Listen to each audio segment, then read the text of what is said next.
ఎప్పుడో ఏదో ఒక అనారోగ్యం, నీరసం ఈ సైకిల్ నుంచి బయటపడి సంపూర్ణ ఆరోగ్యాన్ని ఎలా సాధించాలి? ఈ విశ్లేషణలో దీనికి సమాధానమైన 3 శక్తివంతమైన సూత్రాలను చూద్దాం. పదండి మొదలుపెడదాం.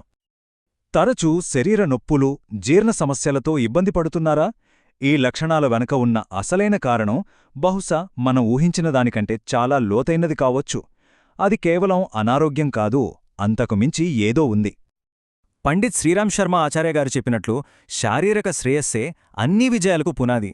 అంటే ఆరోగ్యమంటే కేవలం జబ్బులు లేకపోవడం కాదు, అది మన లక్ష్యాలను సాధించడానికి ఒక శక్తివంతమైన సాధనమన్నమాట.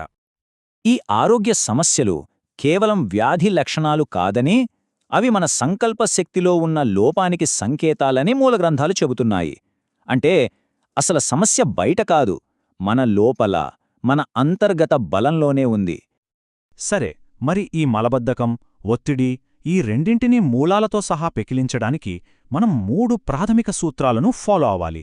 అవేంటో ఒక్కొక్కటిగా చూద్దాం. ఓకే, ఇక మొదటి మూలస్తంభమేంటో చూద్దాం. ఇది మన జీవశక్తి, అంటే మన ప్రాణశక్తిని ఎలా వాడుకోవాలన్న దానిపై దృష్టి పెడుతుంది.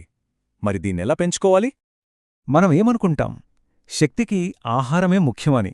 కాని అసలు విషయమేంటంటే, మన జీవశక్తికి నిజమైన మూలం మనం పీల్చే గాలి. అవును, స్పృహతో శ్వాసించటమే మన చైతన్యానికి ప్రాథమిక మూలం. రోజుని ఎనర్జీతో స్టార్ట్ చేయడానికి ఈ 3 సింపుల్ స్టెప్స్ చాలు. ముందుగా లేవగానే 2 గ్లాసుల నీళ్లు తాగాలి. ఇది మన జీర్ణ వ్యవస్థను నిద్రలేపుతుంది. తర్వాత ఓ 20 నిమిషాలు అక్కడే నిలబడి మార్చింగ్ చేయాలి. ఇది శరీరంలో జీర్ణ అగ్నిని రగిలిస్తుంది. ఫైనల్గా లోతైన శ్వాసతో ఆ శక్తిని శరీరంలోని ప్రతి కణానికి పంపించాలి. ఒకవేళ పొద్దున్నే సూర్యరశ్మి లేకపోతే ఏం పర్లేదు, దానిక్కూడా ఒక సూపర్ టెక్నిక్ ఉంది. అదే సూర్యభేది. అంటే కేవలం కుడిముక్కు రంధ్రం ద్వారా శ్వాసించడం. ఇది మన శరీరంలో సహజంగా వేడిని పుట్టించి జీర్ణక్రియలు యాక్టివేట్ చేస్తుంది. సరే, ఇక రెండో మూలస్తంభం వైపు వెళ్దాం. ఇది మన ఆహారానికి సంబంధించింది. ప్రత్యేకంగా మన ప్రేగుల ఆరోగ్యం కోసం మనం ఆహారంలో ఎలాంటి మార్పులు చేయాలో చూద్దాం. చాలామంది ఆహారం విషయంలో తెలియకుండానే ఒక పెద్ద తప్పు చేస్తుంటారు. ఇది చాలా చిన్నదిగా అనిపిస్తుంది, కానీ దాని ప్రభావం చాలా పెద్దది. ఏంటది? చూశారా ఎంత తేలికైన మార్పో? పొద్దున్నే ఆ మైదాతో చేసిన బిస్కెట్లకు బదులుగా నానబెట్టిన బాదం, వాల్నట్స్ లేదా ఏదైనా ఒక పండు తినడం మొదలుపెడితే చాలు. ఈ ఒక్క చిన్న మార్పు మన పేగులకు అవసరమైన ఫైబర్ని, పోషణని అందిస్తుంది. ఇక ఇసబ్గోల్ విషయానికొస్తే, ఇది మన పేగుల్లో ఒక స్పాంజ్లా పనిచేస్తుందన్నమాట.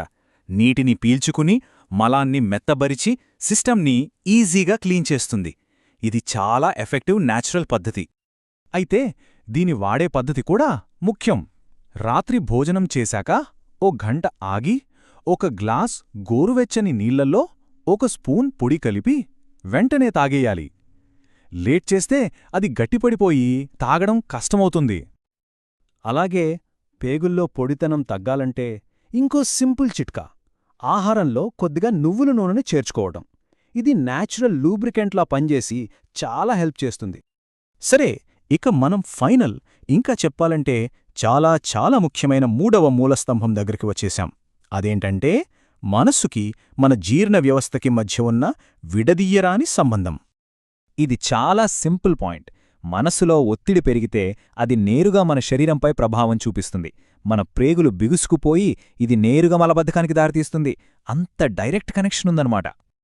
మరి ప్రశాంతంగా నిద్రపోవాలంటే ఈ టెక్నిక్ అద్భుతంగా పనిచేస్తుంది.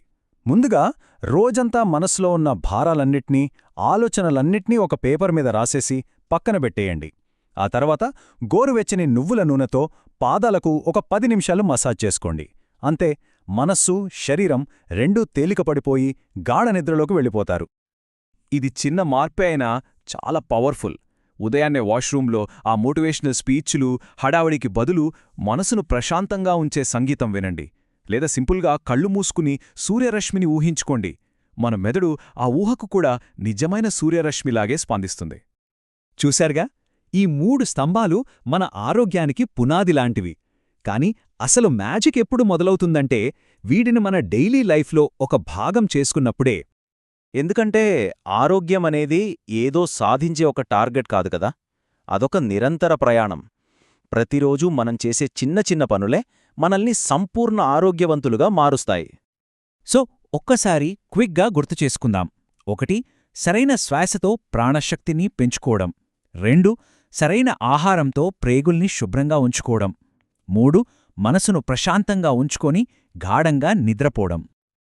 ఆరోగ్యం ఒక నిరంతర అభ్యాసం అన్నాం కదా, మరి ప్రయాణంలో ఈ రోజు వేయబోయే మొదటి అడుగు ఏంటి?